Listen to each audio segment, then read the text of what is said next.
You know what?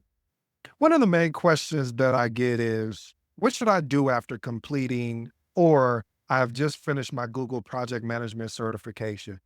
At first, family, when I received this question, it was only from a couple of people. So I responded to them, whether it was on an episode, they left a message.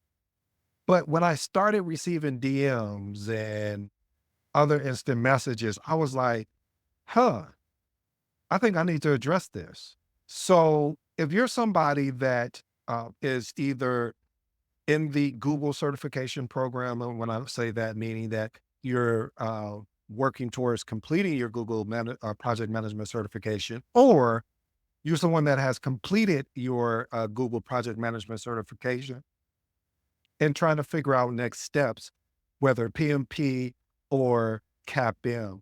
I got an interesting breakdown that I do believe is going to help some people make a decision of what direction they want to go in. And we'll take it from there. All right, let's work, family. So let's unpack the Google Project Management Professional Certification. What will you learn from if you go after the Google Project Management certification? So very much so at a very high level, this certification is for entry level project management role. And family, things I'm discussing with you today, you can go right to the Corsica website. This is where I got the information from. So I just boiled it down to make it easier and digestible for you. But this is what you'll get. So from a high level overview, it covers the creation of effective project management documentation, artifacts through project phases. So I guess what they're saying is from initiating, planning, executing, monitor and controlling and closing. Then it provides you a foundational understanding of agile project management with a focus on Scrum. So Scrum has 3 team members, 5 events, and 3 artifacts. 353 basically. So it teaches that, which is good, really good, because for me to have to learn that stuff, I had to go get my CSM.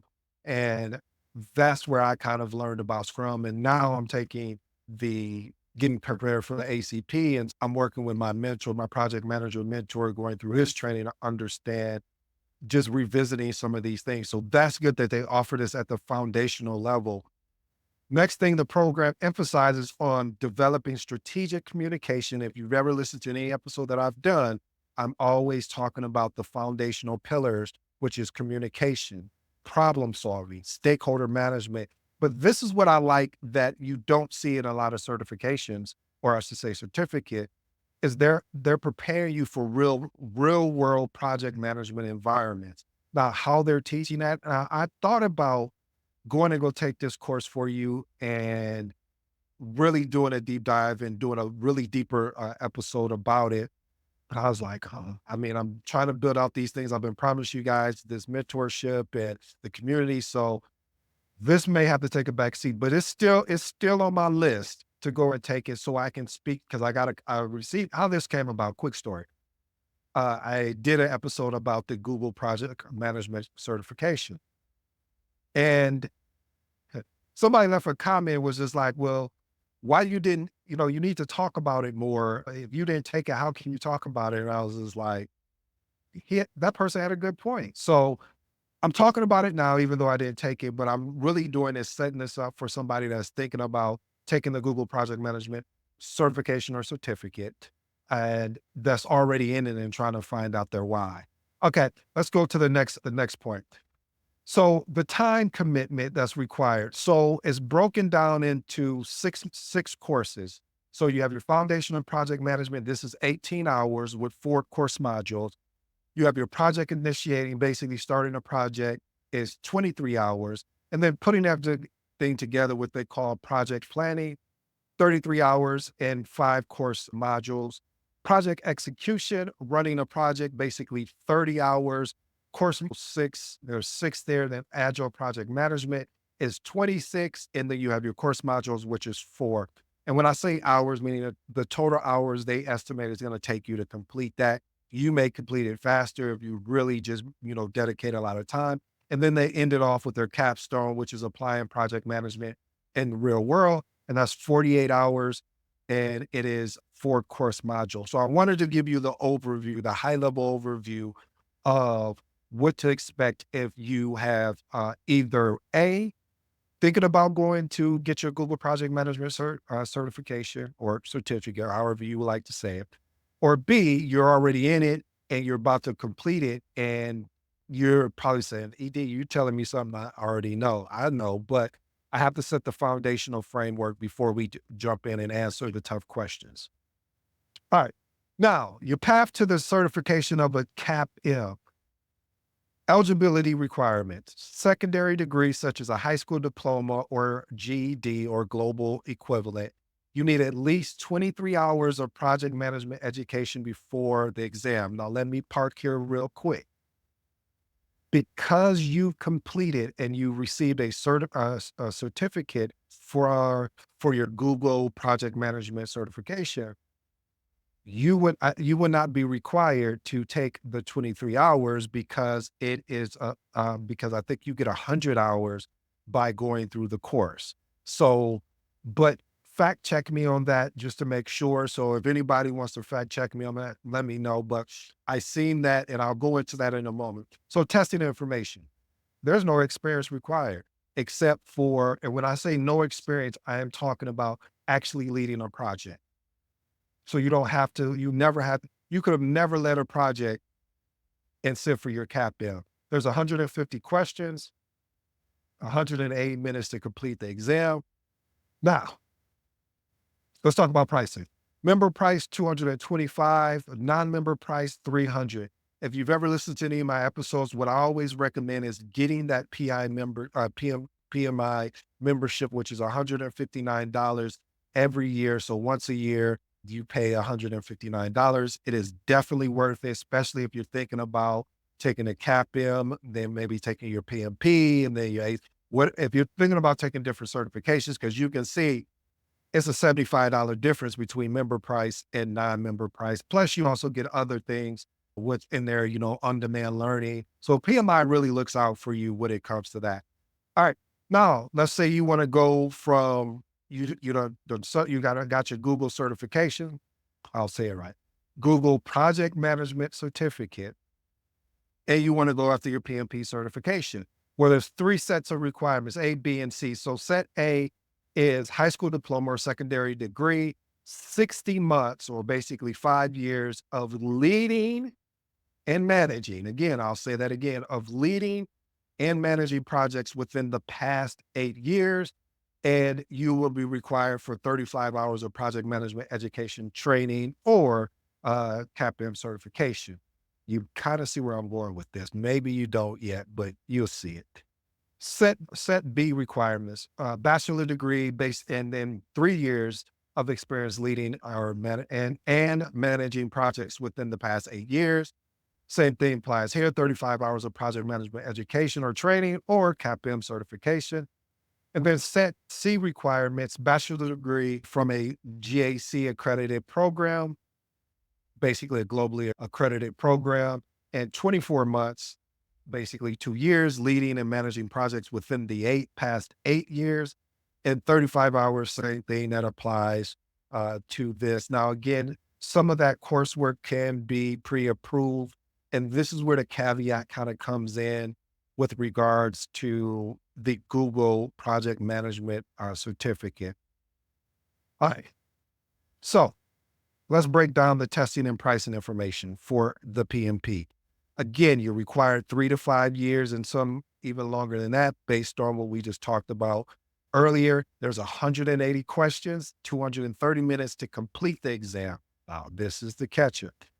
Pricing: if you are a member, $425. If you are a non-member, $675. Reason why I sounded that out the way that I did is because they just went up on pricing as of this year, which is 2024. But what I would recommend is, family, if you're really serious about having a career in project management, again, get your PMI membership. It would basically pay for itself because there's a cost difference. I think I had that before. So again, look at getting your PMI membership. Now, let's get to what you're all here for. What exam should I take, PMP or CAPM? I'm going to be upfront and straight and honest with you. No chasers. No, I'm not going to sugarcoat it or anything. If you do not meet the PMP requirements, then I would definitely recommend that you take the CAPM. What I've seen a lot of is that people will go and get their Google PM certification and think that they can get their PMP right away. But if you haven't met the PMP requirements, which is again, let's go back and look at that. If you haven't met either requirement A, B, or C, then you will not be able to sit to take your PMP exam. Your application will get kicked back if you don't meet some of these minimums. And where I see a lot of people have challenges at is when it comes to the second part here, where it says, let's look at set A requirements, 5 years of experience leading and managing projects. Set B, 3 years of experience of leading and managing projects, or set C, 24 months or basically 2 years of leading and managed projects within the past 8 years. That's the challenge that I see because most of the time people have their high school diploma, but it's just that 5 years of having to say, well, you legitimately have to be leading projects within 5 years and they can't be parallel. What does that mean? That means if you have project A and project B running at the same time, that counts as 1 year. It doesn't count as separate years. It counts as 1 year. Okay. Now let's get back to, again, what you guys came for. The Google PM certification is a beginner level type thing. Those who complete it, you do get 100 hours of project management education that can be applied directly to the global recognized PMI credential. I got this information from the frequently asked questions on Corsica. Again, 100 hours, that's a lot of hours that you can leverage for your PMI, not for your CAPM. Now let's look at questions and answers. Would I take the Google Project Management certificate if it was offered to me when I was coming into project management? Absolutely. And let me explain why. The reason why I would have taken this certification is because it's a beginner, it sets the foundation and allows you to understand how to. I think the biggest thing that really arrested my attention was how they set up the environment so you're leading a project almost in the real world, the capstone. That's huge because a lot of times when you are taking courses, you don't have that opportunity to really start from the beginning, meaning you're creating a project charter based off the business case or feasibility study. Now you're building your project management plan, then you're building your schedule, etc. So having that real world experience is going to help you navigate the job market better or even in your current role. What should I do after completing the Google Project Management certification? After you complete that, my recommendation is to go after the CAPM. Now, I say that loosely, pending on what your experience is. So if you meet the PMP requirements, go after the PMP. If it was me, I would go after the CAPM and the PMP. Why? Well, because if you go after the CAPM, is more foundational. It's definitions. It's sometimes they even have EVM and agile. So it really sets you up for success to kind of know what you're going to expect, but not really expect on the PMP. Because the PMP exam is situational. It's not as standard as it is for the CAPM, but the CAPM really is like a springboard, I really think. And it's worth it. I have my CAPM. You can look me up on certifications. I have my CAPM and I have my PMP, but the CAPM to me, well, both of these certifications, but I mean, they were both challenging. I don't care what anyone says. Don't let someone try to fool you. It's like, yeah, you don't even need to study for the CAPM. Just go and sit down and take the test. Don't believe that. If you do that, please let me know how you study to do that. Cause I've never, people have done that. Yeah, there's some test savants out there. However, it makes more sense because you're working on building a career in this thing called project management.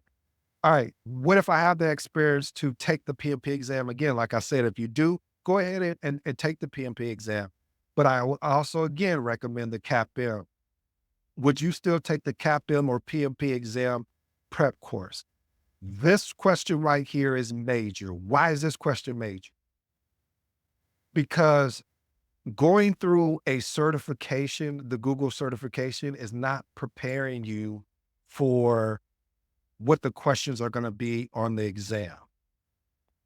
I hope that makes sense. Okay, let me step back. So every time I went to go and get a certification, whether CAPM or PMP, I took an exam prep course.